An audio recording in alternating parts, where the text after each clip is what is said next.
Si vous désirez améliorer ou préserver votre santé et notamment prévenir un diabète et ses conséquences, restez avec moi parce que dans cette vidéo, je vais vous montrer 4 stratégies pour mieux contrôler votre glycémie.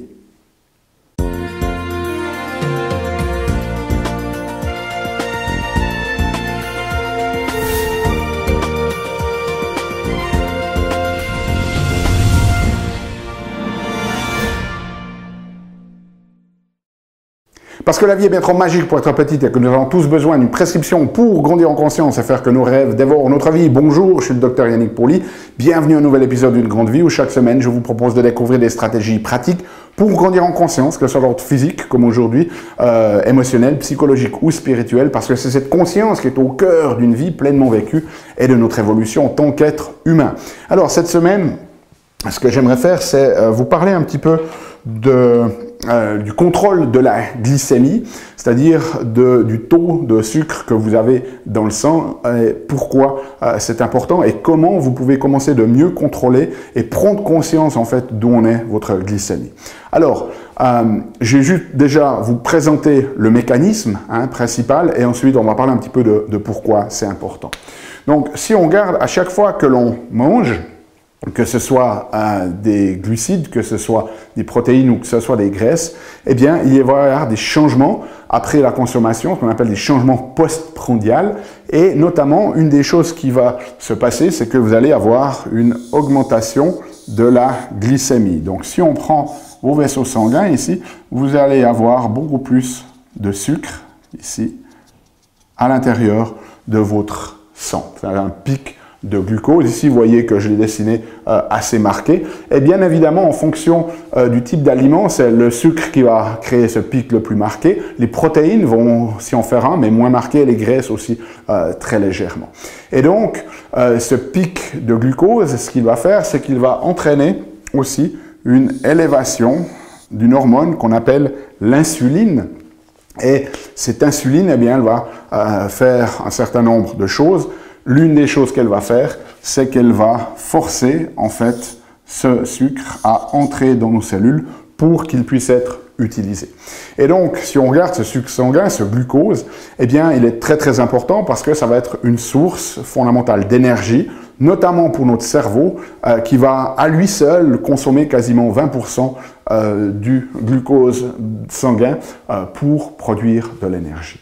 Et donc, cette glycémie, elle est très très importante, mais si elle devient exagérée, eh bien, ça peut poser un certain nombre de problèmes. Si vous perdez cette notion de contrôle de votre glycémie, eh bien, ça peut donner des symptômes. Par exemple, si vous avez un pic ici et que ça redescendra, vous allez avoir des symptômes d'hypoglycémie, vous allez avoir des envies de sucre, vous allez avoir des coups de pompe, etc.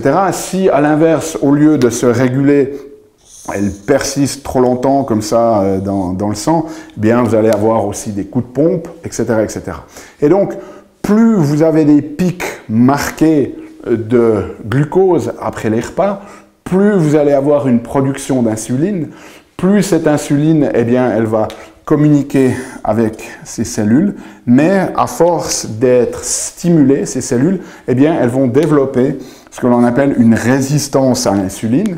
Et cette résistance à l'insuline, eh bien, c'est un des mécanismes préalables, si vous voulez, du diabète. Et le diabète, une fois qu'il est lancé, ben, ça peut avoir des conséquences dramatiques au niveau rénal, au niveau des yeux, au niveau de vos nerfs périphériques. Vous pouvez développer des neuropathies, etc. Sans parler du risque accru de maladies cardiovasculaires, de cancer, etc. Cette dysrégulation de la glycémie, même si vous n'êtes pas encore dans le diabète, eh bien, ça va être aussi quelque chose de très inflammatoire pour le corps. Ça va participer à la micro-inflammation chronique, qui est le mécanisme central de quasiment toutes les maladies modernes. Donc, c'est très, très important, en fait, de maintenir un bon contrôle glycémique. Votre cerveau a aussi besoin, parce qu'il a besoin d'un apport régulier de glucose. Et donc, c'est vraiment très important d'avoir un contrôle glycémique qui se fait.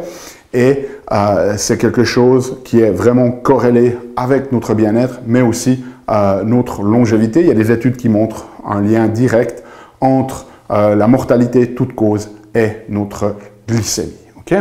Et donc, lorsque l'on va considérer ce contrôle glycémique ici, eh bien, il y a 4 variables, 4 paramètres que l'on va devoir prendre en compte. Le premier, c'est notre glycémie à jeun, c'est-à-dire que après ne pas avoir mangé pendant au moins 8 à 12 heures, hein, vous allez vous coucher le soir, le lendemain vous réveillez avant d'avoir consommé des aliments, à quel point est votre glycémie. Donc, quand vous allez faire votre contrôle chez votre médecin, il va mesurer votre glycémie, qui est le taux de glucose dans votre sang à un instant T. Et il va mesurer aussi une autre variable qu'on appelle l'hémoglobine glyquée, ou HbA1c.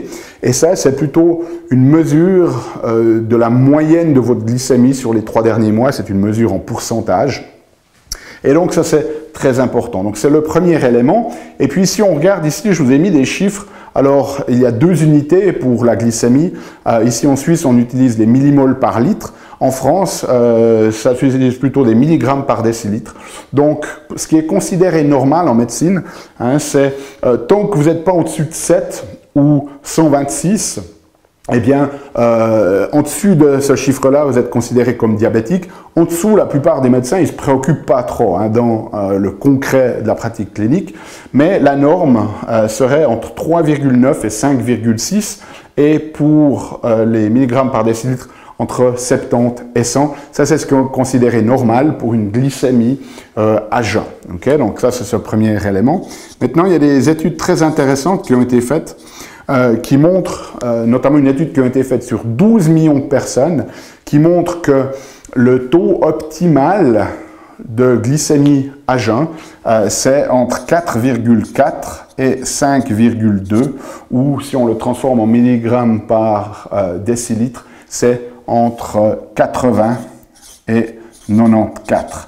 Et ils ont vu que ce niveau-là est vraiment optimal pour chaque point en dessus de ce chiffre-là, ou pour chaque point, ou pour chaque 18 points en dessus de ce chiffre-là, vous avez une augmentation de 13% de la mortalité de toutes causes confondues. Donc si vous êtes par exemple à 6,2, vous allez avoir 13% plus de risque. Si vous êtes à 7,2, vous allez avoir 26% plus de risque. Okay? Donc ça, c'est très important à comprendre. Il y a cet optimal. Et maintenant, il y a une autre étude qui a été faite où ils ont pris les gens et ils ont découvert que même à l'intérieur de cet optimal ici, plus votre glycémie était élevée, plus c'était associé avec une perte de tissu cérébral, donc une réduction hein, de votre cerveau. Okay? Et ça, c'est des facteurs de risque pour les maladies neurodégénératives. D'ailleurs, c'est très intéressant. De nombreux chercheurs considèrent aujourd'hui Alzheimer comme étant un diabète de type 3, c'est-à-dire qu'un cerveau qui a baigné trop longtemps dans du sucre. Okay? Donc, cette étude, elle a découvert que le taux idéal ici, c'était 4,5 ou 81 pour une glycémie à jeun. Vous voyez que nous, on va utiliser un optimal entre 4,4 et 5 ou entre 80 et 90 pour nos amis français ou 90 hein, pour les Suisses. Donc, le premier élément, c'est ça ici, c'est cette glycémie à jeun. Okay?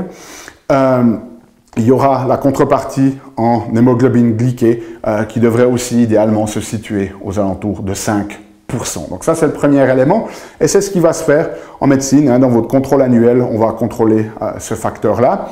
Et tant que vous n'êtes pas au niveau diabétique, votre médecin ne va pas se préoccuper. Même si vous commencez d'entrer dans des taux altérés, en général, il va vous dire « ouais, faites un petit peu attention, mais vraiment pas de stratégie concrète », alors que l'idée, c'est de pouvoir intervenir précocement. Mais ensuite, il y a une deuxième dynamique. Deuxième paramètre, c'est la dynamique postprandiale. Et ça, c'est très rare que les médecins testent. Parfois, ils vous envoient faire un test qu'on appelle de tolérance au glucose, où on vous fait boire une solution à base de glucose et on va mesurer au bout d'1 heure, 2 heures, 3 heures comment ça réagit. Mais en général, ça se fait sur une journée. Okay? Et cette dynamique postprandiale, c'est, voilà, votre glycémie devrait augmenter comme ça, et puis ensuite, elle devrait s'abaisser. Et donc, est-ce qu'elle monte très vite? Est-ce qu'elle redescend très vite? Ou est-ce qu'elle monte vite? Est-ce qu'elle reste? Elle prend du temps à descendre. Est-ce qu'elle monte gentiment, mais qu'elle prend aussi du temps à redescendre? C'est des dynamiques qui sont très, très intéressantes à connaître. Et ici, vous voyez qu'en médecine, il y a des normes, c'est-à-dire que si on prend la normale, par exemple, entre 3,9 et 5,6 ici, eh bien, au bout de 2 à 3 heures, si vous êtes toujours en dessous de 7,8 ou en dessous de 140, eh bien, c'est considéré normal. Mais ce que ça nous dit, c'est qu'au bout de 3 heures, vous n'avez quand même toujours pas retrouvé votre niveau de base. Et pour nous, on sait que ça, c'est pas optimal. Parce que si au bout de 3 heures, vous remangez quelque chose, hop, vous allez de nouveau avoir un pic et votre corps, il n'arrive finalement jamais à redescendre dans cette zone optimale. Donc nous, on considère qu'au bout de 3 heures, vous devrez avoir retrouvé votre glycémie.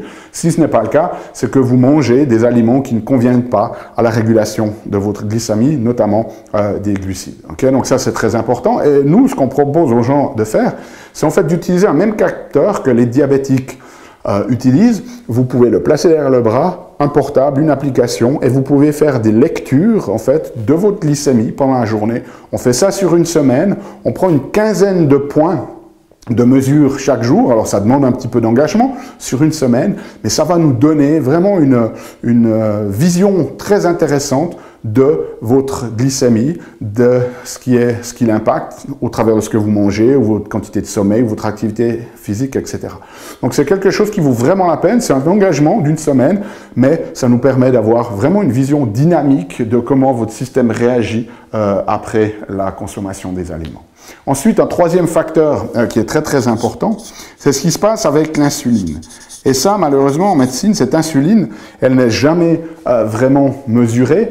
On peut mesurer deux choses, l'insuline elle-même et puis un indice qu'on appelle un indice HOMA, H-O-M-A. Et ça, je recommande vraiment que vous demandiez à votre médecin qu'il le fasse parce que c'est quelque chose de très important à comprendre. Votre glycémie, c'est quelque chose d'extrêmement bien contrôlé, okay? Parce que le cerveau, lui, il a besoin d'un apport régulier. Et donc, vous pouvez imaginer que vous mangez un aliment, vous allez faire un pic comme ça de glucose, et que pour gérer ce pic de glucose, eh bien, vous allez avoir cette quantité-là d'insuline qui est produite.